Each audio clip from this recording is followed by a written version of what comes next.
사람이 이 땅에 살아가면서 자기가 이해되지 않는 것은 잘 믿으려고 하지 않나요? 사실이잖아요. 또 이제 저도 생각해 보면 옛날에 믿지 않았을 때는 하나님에 대해서 이야기하거나 아니면 성경에 대해서 이야기하게 되면 뭐 그런 것이 다 있어 그렇게 하면서 믿질 않았는데, 이제는 예수님을 믿고 나니까 이제는 믿어진단 말이죠. 어떤 것도 믿어져요. 교회뿐만 아니라 세상도 마찬가지죠. 세상도 보면 이해되지 않는 것들이 너무 많아요.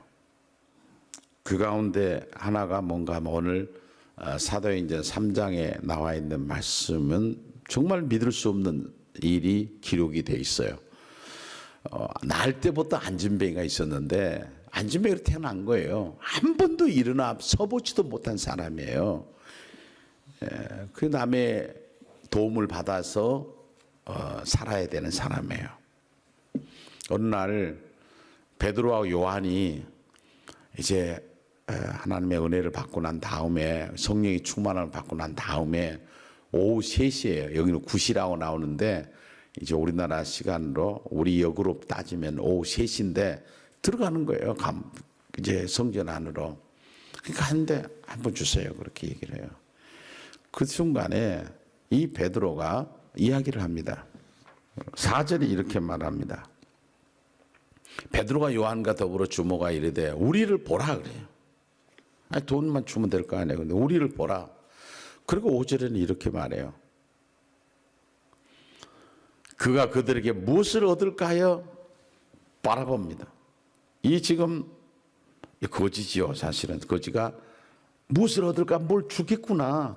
우리를 바라보라 하니까 지금까지 뭐 주고 갈 건데 바라보라 그러니까 진짜 큰 거 줄 것 같은 생각이 드는 것 같아요. 그러니까 6절에서 베드로가 이렇게 말합니다.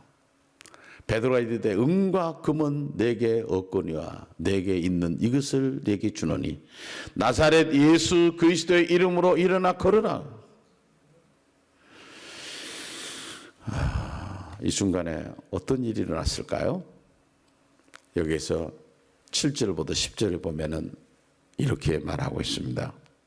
오른손을 잡아 일으키니 발과 발목이 곧 힘을 얻고 뛰어 서서 걸으며 그들과 함께 성전으로 들어가면서 걷기도 하고 뛰기도 하며 하나님을 찬송하니 모든 백성이 그 걷는 것과 하나님을 찬송함 보고 그가 본래 성전 미문에 앉아 구걸하던 사람인 줄 알고 그에게 일어난 일로 인하여 심히 놀랍게 여기며 놀라더라 그랬습니다.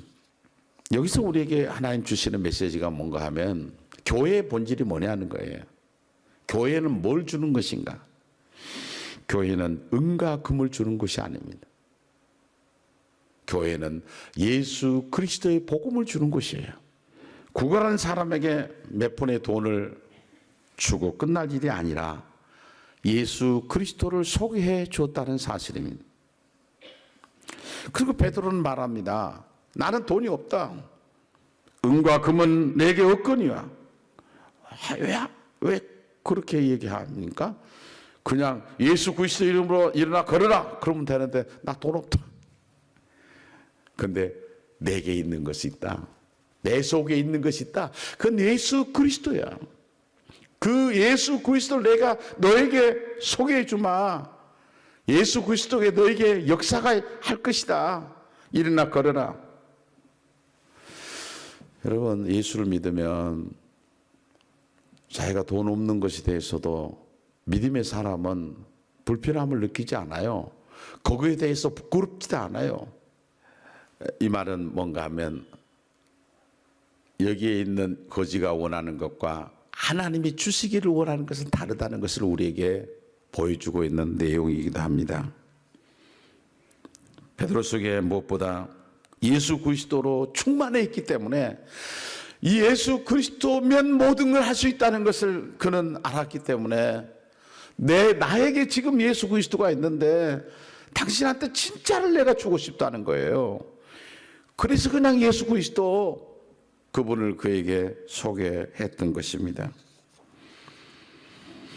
하나님은 지금도 성령 충만한 사람들을 통해서 하나님의 일을 하기를 원하세요. 하나님은 예수 그리스도로 충만해진 그 사람을 통해서 하나님을 일하기를 원하세요. 근데 왜 내려놓는다고 그래요? 내가 예수 믿는 사람 아니에요. 내 속에 있는 예수 그리스도 이분을 좀 다른 사람에게 전해주고 하면서 살아야 되는 거 아니에요? 오늘 본문의 거지는 예수님을 만나고 난 다음에 자신이 버림받는 인생인 줄 알았더니 예수님을 영접하고 난 다음에 내가 버림받는 사람이 아니구나.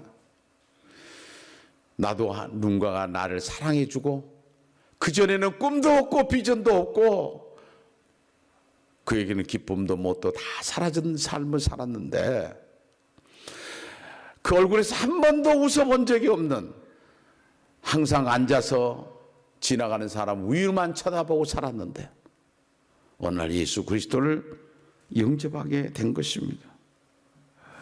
이것을 보고서 사람들이 이거 진짜 엄청난 일이 생겼구나. 왜냐하면 이 사람은 한 번도 일어서 본 적이 없는 사람이기 때문에 사람들이 다 알고 있는 사람이에요. 누구나 다 알고 있는 사람이에요. 그분이 항상 성전 앞에가 앉아있다는 걸 다 아는 사람이에요. 사람들이 막 몰려들기 시작합니다. 어떻게 해서 이런 일이 일어났는가? 어떻게 해서 이런 엄청난 일이 일어났는가? 하면서 사람들은 웅성거리기 시작합니다. 그런데 베드로가 예수 그리스도 이름으로 일어나 걸으라 그렇게 얘기했는데 베드로를 주시하고 있습니다. 그러니까 사람들을 향하여 베드로가 또 설교하기 시작합니다. 12절입니다. 베드로가 이것을 보고 백성에게 말하되 이스라엘 사람들아 이 일을 왜 놀랍게 여기느냐. 우리 개인의 권능과 경건으로 이 사람을 걷게 한 것이처럼 왜 우리를 주목하느냐. 내가 이 사람을 일으켜 세우는 것은 명령했을 뿐이지 이 사람을 이렇게 세운 분은 다름 아닌 내가 아니라 예수 그리스도랍니다. 사람들을 향하여 말하고 있는 겁니다. 당연한 것이고 예수 그리스도가 받아야 될 영광을 가로채지 않는 겁니다. 내가 아닙니다. 예수 그리스도가 이 사람을 세운 건 아닙니까?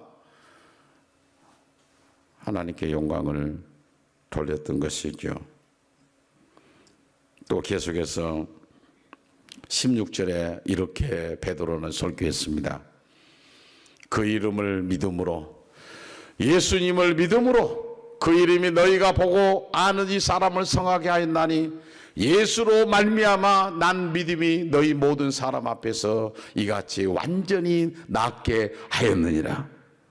예수 그분이 낫게 했다. 사람은 나아도 이제 병 중에서 나아도 죽지 않아요?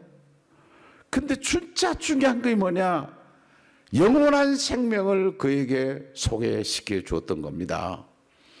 이 사람이 얼마나 기뻤을까요? 이 사람이 얼마나 기뻤던지 그 다음에 일어나가지고 어떤 행동을 하는가. 8절에 보면 이렇게 말합니다. 뛰어서서 걸으며 그들과 함께 성전으로 들어가면서 걷기도 하고 뛰기도 하며 하나님을 찬송하니. 얼마나 좋았을까요? 얼마나 기뻤을까요? 이 성전에 들어온 사람들은 특별한 사람이나 들어온 줄 알았어요. 그리고 그 앞에 앉아가지고 계속 들어간 사람한테 한 분 주세요라는 말만 했단 말이죠. 근데 이 사람이 같이 뛰어 들어간 겁니다. 나도 하나님을 찬송하고 싶구나. 그런데 오늘 여기서 찾아볼 수 있는 건 뭔가 하면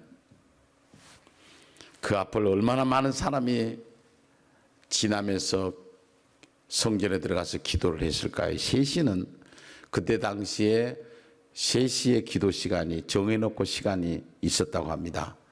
기도하러 간 사람이 얼마나 많았을까요? 왜 베드로와 요한이 그들에게 복음을 전해줬는가? 우리에게 주는 의미가 너무 큰 것이에요. 우리 직장 가운데서 우리의 삶의 현장에서 예수 그리스도만 전해주면은 그가 받고 그가 예수 그리스도를 믿고 새로운 삶을 살아갈 수가 있을 것인데 그 일을 못하고 다른 사람이 했을 거라고 그렇게 생각하며 살아가진 않나요? 우리는 신앙생활 하면서 기적을 원합니다. 그러나 우리에게 반대로 얘기하면 아무런 기적이 일어나지 않는 것 같지만 내가 예수를 믿고 살고 있다는 이 자체가 기적이에요. 그런데 베드로는 계속해서 예수에 대한 이야기를 하고 있었습니다. 그때 예수에 대한 이야기를 해 주었더니 사람들이 얼마만큼 모였는가. 오늘 우리는 3장을 봤지만은 다음에 봐야 될 4장 4절에는 이렇게 말하고 있어요.